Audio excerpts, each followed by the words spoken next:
महात्मा बुद्ध ने पेड़ तले बैठे बैठे झड़ते पत्तों से मुट्ठी भरी और आनंद की तरफ देखा। ऐ आनंद, क्या सारे पत्ते मेरी मुट्ठी में आ गए हैं?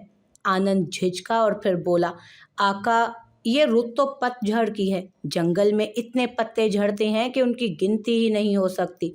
महात्मा बोले, ऐ आनंद, तूने सच कहा। पतझड़ के अनगिनत पत्तों में से मैं बस मुट्ठी भर ही समेट सका हूँ। यही गुत्थ सच्चाइयों की है। जितनी सच्चाइयाँ मेरी गिरफ्त में आई, मैंने उनका प्रचार किया, पर सच्चाइयाँ तो अनगिनत है ना, पतझड़ के पत्तों के समान। सब सच्चाइयाँ भला किसको मिलती हैं? ये मुट्ठी भर सच्चाइयाँ ही तो इस जीवन का स्वभाव हैं। मुकम्मल सच तो कभी किसी को नहीं मिला। हम अपने हिस्से के ही सच समेट सकते हैं, वो भी महदूद से, जो खुद को, अपनी ज़ात को सच लगते हों। किसी ने क्या खूब कहा था, उन पर यकीन करो जो सच की तलाश में निकलते हैं, मगर उन पर शक करो जो कहें कि हमने सच को पा लिया।